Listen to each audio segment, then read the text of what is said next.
Now, Jimmy Durante stars in a special broadcast titled, I Got a Million of 'Em.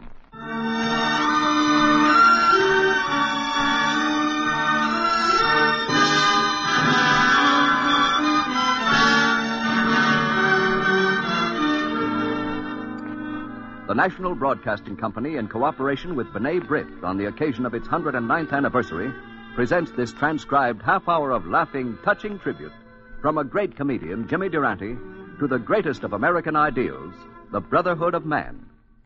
And now, Jimmy Durante.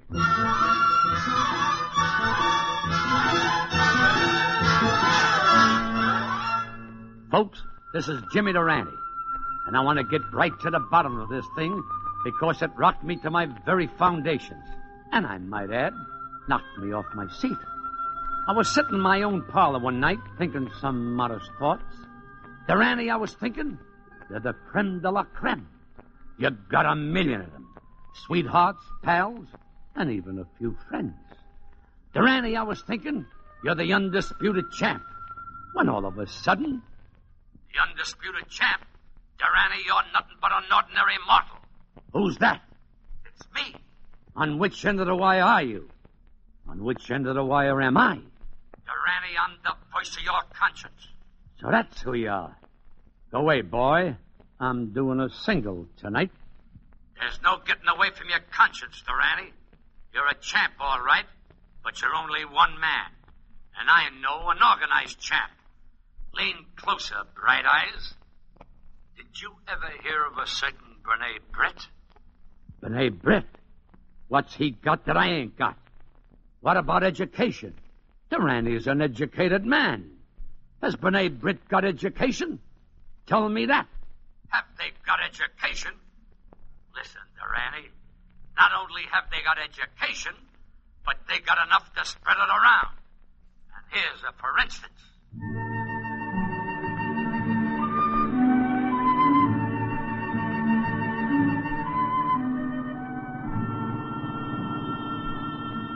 We were driving through the red clay landscape which passed for farmland up here in the hills.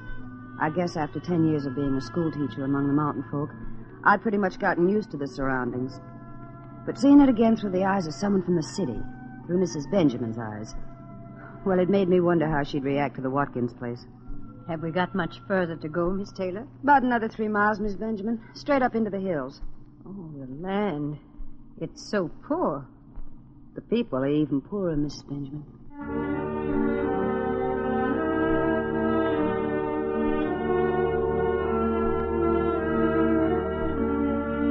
Tommy, this is Miss Benjamin. How do you do, ma'am? I'm glad to know you, son. Miss Benjamin is from the city.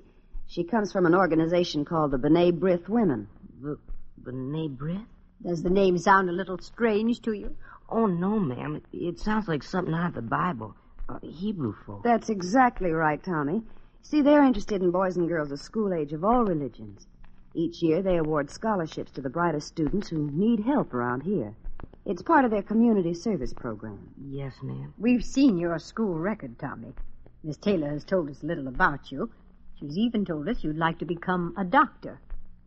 I've changed my mind, ma'am. You've changed your mind? Yes, ma'am. That's all right, son. We'll help you to get advice from our Vocational Service Bureau. Our only interest now, though, is in providing you with a scholarship that'll help you finish high school. I don't reckon you understand. I'm not coming back to school this fall. I'm through with schooling. But Tommy, may we ask why?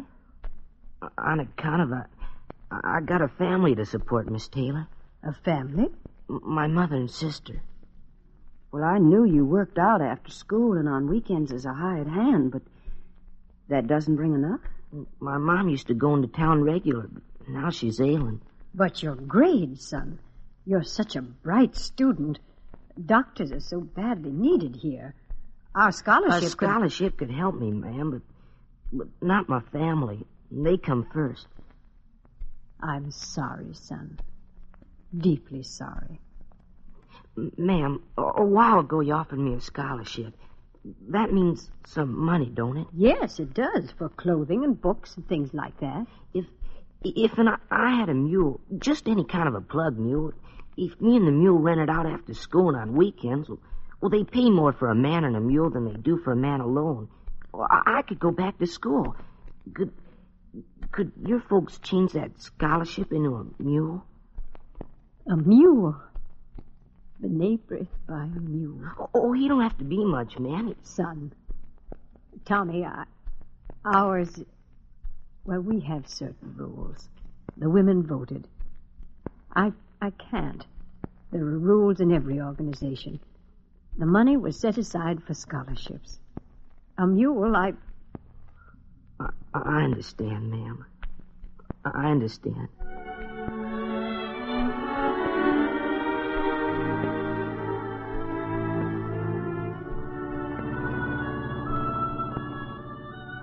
I watched her face, her mother's face, on the ride back. Only twice did she speak out loud. Once to me directly. They pay more for a man than a mule. He is a man. The second time she spoke, it was to herself. It's a riddle. A real riddle. To change a scholarship into a mule. How?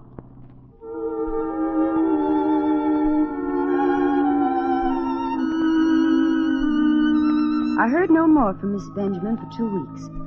I had no way of knowing the heartache, the sleepless nights, the hurried thinking, which preceded her telephone call to me. Miss Taylor? Well, yes, Miss Benjamin. Tomorrow, Miss Taylor.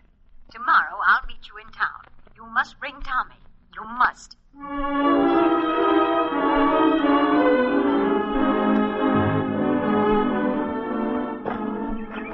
Right back here, folks. Got him right in here. Why, he's a mule. Ma'am, he's a mule. Even I know that, son. A mule. Oh, the most beautiful mule in the world. Oh, I gotta call him something. What do I do? He's gotta have a name. What do I call him? I'm afraid that's already taken care of, Tommy. He's already got a name. What is it? You'll have to call him Scholarship, Tommy. You see, according to our rules, the money can only be used for scholarships.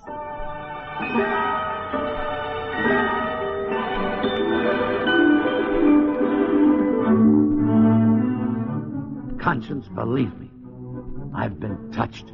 Durante, you ain't been touched. You've been topped. And let me tell you, B'nai B'rith women do a lot of other things to help their fellow man, young and old. Okay. If them's the condition that prevails, then I confess. Education ain't my fortissimo. B'nai B'rith is the champ on that score. But what about classical music? Durante's done more for Beethoven's Fifth than Beethoven's done for Durante. What do you say about the classics, B'nai B'rith? Durante, you're laughing out of the wrong side of your nose. Oh, yeah?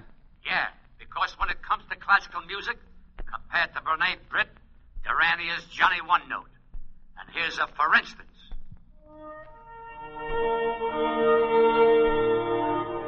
Do you hear that? Not so long ago, the only sounds I heard all day long were these.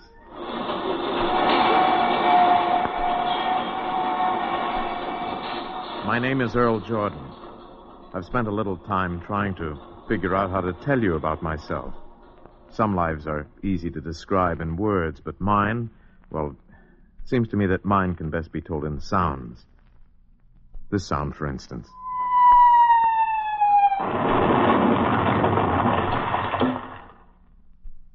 Even after the war, the Veterans Hospital saw a good deal of me. It was in one of these hospitals that I heard still another sound.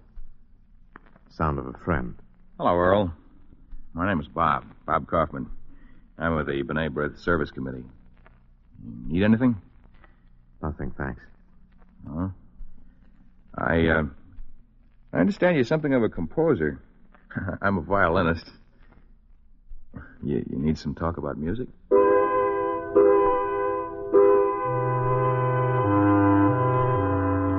After the hospitals, I remember still another sound.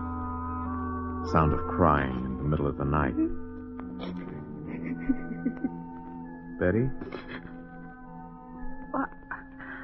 sorry, Earl. I thought you were asleep. Please, Tom.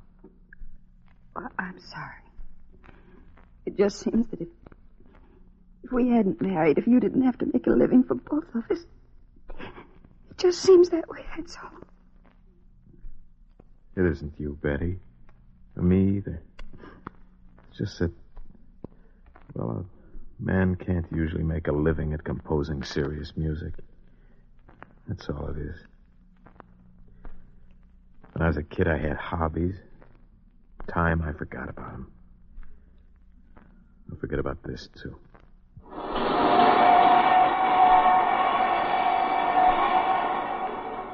In the months that followed, there were many sounds. Sounds too painful to release.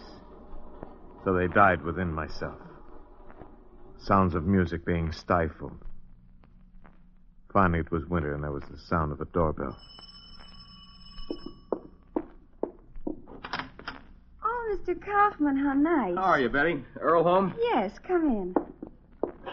Bob, thanks for dropping by. I wish I'd have known I'd have changed my clothes. Hi. I guess I should have called, but I'm afraid I've done something without your permission.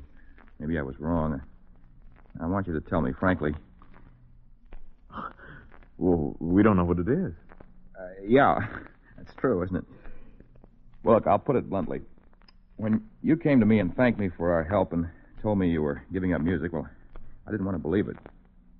So, without your knowledge, Earl, I entered one of your compositions in a competition. Huh? Yeah, the George Gershwin Memorial Contest. It's sponsored annually by B'nai B'rith and their Hillel Foundations. They're on college campuses all over the country. Well, neither of you have said anything so far, so... Well, I received the telegram just now, and you won, Earl.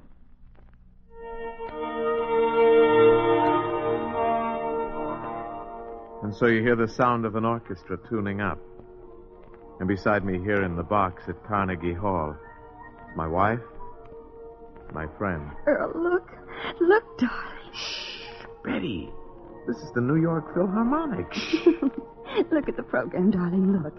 Brahms, Beethoven, and my husband, Earl Jordan. How can I keep quiet?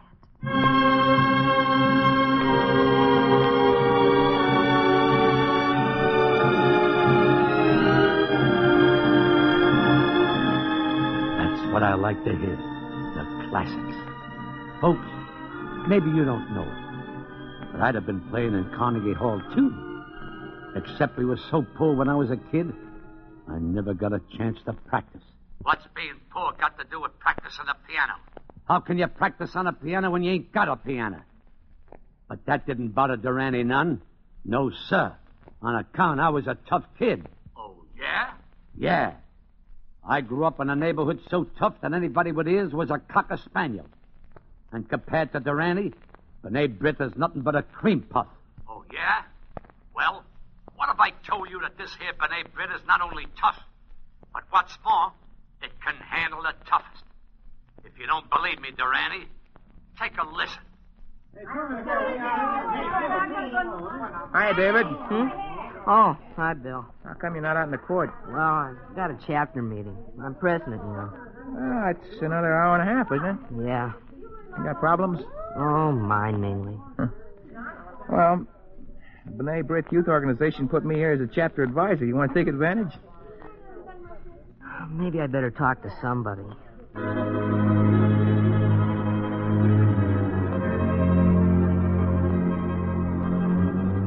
Sit down. Standing won't make things clearer. Thanks. Is it about Joe? How'd you know? I guessed. Yeah, Is he asked to join AZA? To join our chapter? that's just it. Mm-hmm. How do you think your membership will react? They'll turn him down. And you? I feel the same, and yet... Yeah? Joe's bad, real bad. Yet I feel wrong about turning him down. Why, Bill? Why do I feel that way?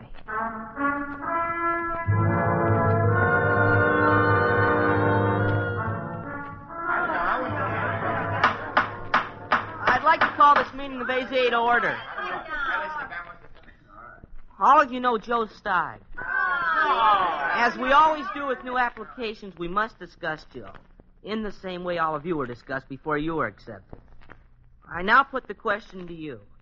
What can Joe do for our chapter? Chuck? Well, I hate to say this because it's not easy, but I don't like him. He's quit school, and I don't think he got a job, and his language is right from off the street. And he'll give the chapter a black eye. Joe can't do a thing for this chapter except maybe to hurt it. I'm against him.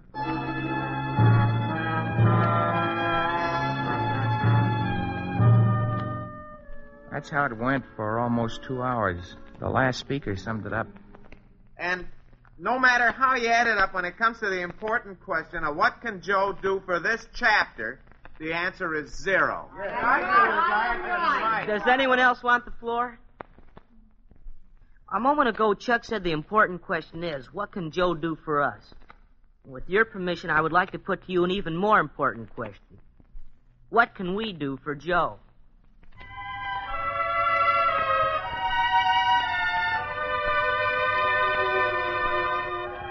That's what I like, folks. Kids learning to be a team. Learning about the best in their background. To have self-respect. And to respect the other guy. Boys learning to be men. And who knows? If there'd have been something like B'nai B'rith when Durante was a kid, right now I might have been talking to you like Sir Lawrence Olivier. Okay, so the B'nai B'rith is champ on a lot of things. But who have they got that can do this, huh? Who will be with you when I'm far away? When I'm far, far away from... Or can B'nai B'rith do this? If each little kid could have fresh milk each day, if each working man had enough time for play, if each homeless soul had a good place to stay, it could be a wonderful world. If we could consider each other a neighbor, a friend, or a brother, it could be a wonderful, wonderful world. It could be a wonderful world. If there were no poor and the rich were content, if strangers were welcome wherever they went, if each of us knew what true brotherhood meant, it could be a wonderful world. If we could consider each other a neighbor, a friend, or a brother, it could be a wonderful, wonderful world. It could be a wonderful world. Folks, there'll be no more cracks from the voice of conscience. You see, even that little song I just sang comes from B'nai B'rith, sent around by its Anti-Defamation League. A little song to help kids learn about brotherhood the happy way. And in my book, that makes B'nai B'rith champ. Even a Durante don't need no voice of conscience to tell him that when 500,000 folks get together to do good, they're bigger than even a Durante, big as that may be. But before I go, folks, and there's nobody gonna push Durante out before he's ready to be pushed out, I want to be serious for just a minute. Because there's a story about B'nai B'rith and some other people that I know personally. The B'nai B'rith published it afterwards in their magazine, the National Jewish Monthly. But this story I gotta tell in my own way. A year ago, the night before Thanksgiving, there were some people in a room. And they were thinking about Thanksgiving Day and how one of them, who was a priest and had organized Catholic kids into football teams, and how the rabbi had done the same with the Jewish kids, and the Negro minister had done likewise with the Negro kids. And just as their conference broke up, the priest happened to look out the window and didn't like what he saw. Rabbi? Yes, Father? Is this the first time they've held their meeting so close to the B'nai B'rith Center? No. We found a broken window in the center every night now for a week. You go downtown, don't you? Why don't we walk together?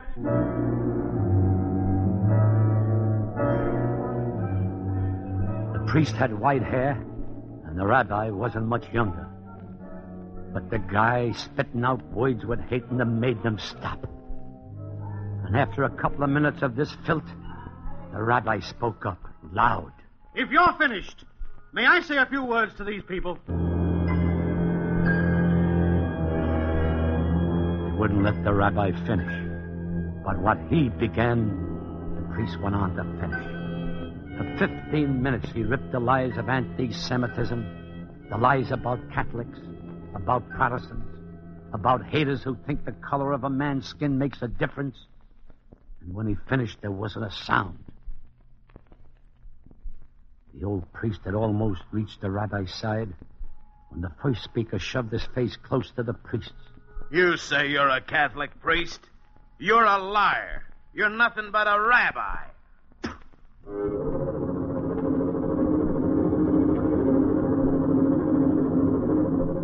For a second after he spit across one side of the priest's face, nothing happened. Then the priest slowly turned the other side of his face to the man. The man's eyes fell away from the priest's face, but he could hear what the priest said. You call me Rabbi? That's what they called our Lord. And then something else happened that finished out the story. The next day was Thanksgiving. And when the rabbi stopped at the parish home to pick up the priest so they could go to the kids' football games together, the rabbi said, This not being the age of miracles, Father, I guess it isn't a miracle. But it sure helps our budget. I don't follow you. Well, maybe it had something to do with our speaking engagement last night. Maybe it didn't. In any case, last night was the first in a week that a window wasn't broken at the center. Why, thank heaven, even for small miracles. Excuse me, Rabbi. Come in. Oh, excuse me, Father. I didn't know the rabbi was with you. Oh, on second thought, that's just as well. Rabbi, you know Mr. Friend, don't you? Yes, indeed. And what's just as well, Flynn? Well, this Oh, this envelope, huh? was under my door this morning. Hmm? Read it, Father. Yes, now, let's see. Dear Mr. Flynn, enclosed you will find $18, which is all I have at the moment. You're a glazier, so I want you to use the money to fix some windows at the B'nai Brit Center. Mm-hmm. And please let the priest know that sometimes a man can only learn through another's suffering.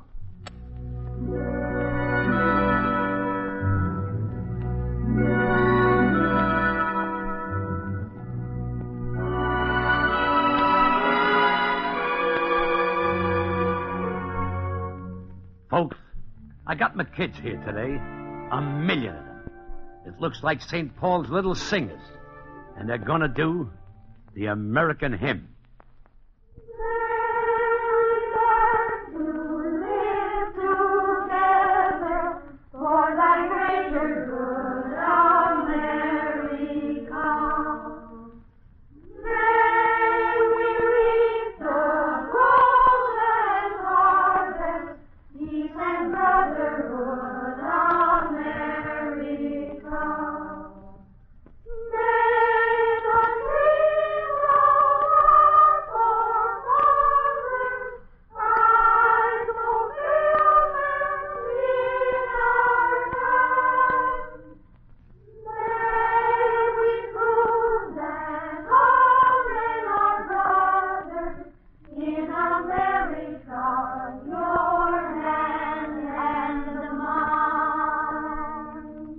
Folks, if you know Durante, you know he never goes for the big words.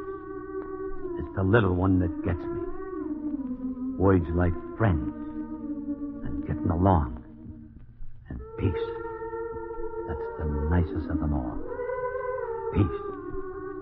Some folks take those words out of mothballs only once or twice a year. But this year, how's about letting them loose the whole year, huh? Getting along with friends in peace. 365 days a year. That'd be pretty nice, wouldn't it?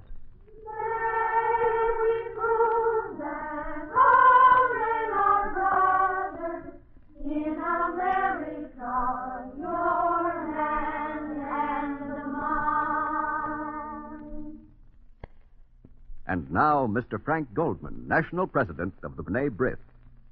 Thank you, Mr. Jimmy Durante, for an inspiring performance.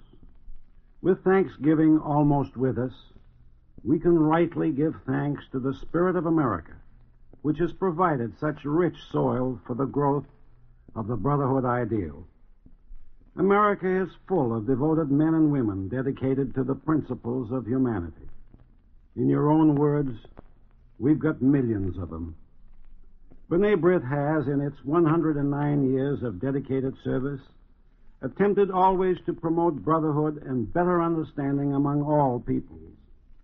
You, in your support of charities, in your individual generosity, in your selfless efforts on behalf of countless worthy causes, have distinguished yourself not only as a great performer, but as a genuine human being.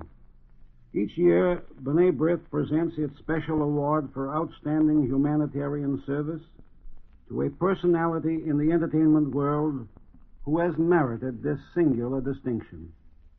We are most privileged at this time to present to you Mr. Jimmy Durante for your devotion to all peoples, regardless of race, color, or creed, the 1952 B'nai B'rith Annual Award for Humanitarian Service, and to congratulate you upon the qualities and magnificent performances which have earned you this honor, with genuine satisfaction that we thus take note of and applaud your warm-hearted service to your fellow man. Thank you, Mr. Goldman. I'm not one for making speeches, and right now, I don't feel like a speech. I've always thought that deeds were more important than words. And the fine things that B'nai B'rith has been doing all over this country makes me, a Christian, feel proud to receive the humanitarian award of this great Jewish organization. I like the spirit of your organization. I've known about it and its devotion to our fellow men since I've been a kid. Thanks a lot, Mr. Goldman, and all of B'nai B'rith. You've made me proud. I hope I deserve your award. As they say, it's a privilege, ladies and gents, to do a bit for the human race.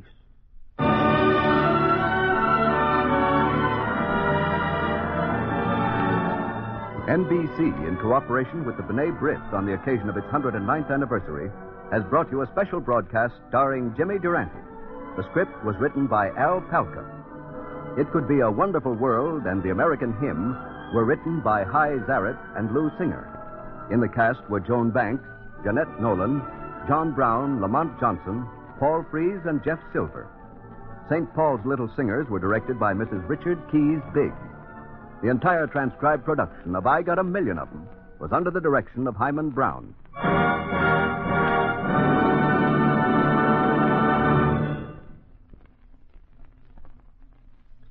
Remember, B'nai B'rith asks you to give blood for the fighting men in Korea as part of its continuing blood bank program, carried on in cooperation with the Department of Defense and the American Red Cross. This is NBC, the National Broadcasting Company.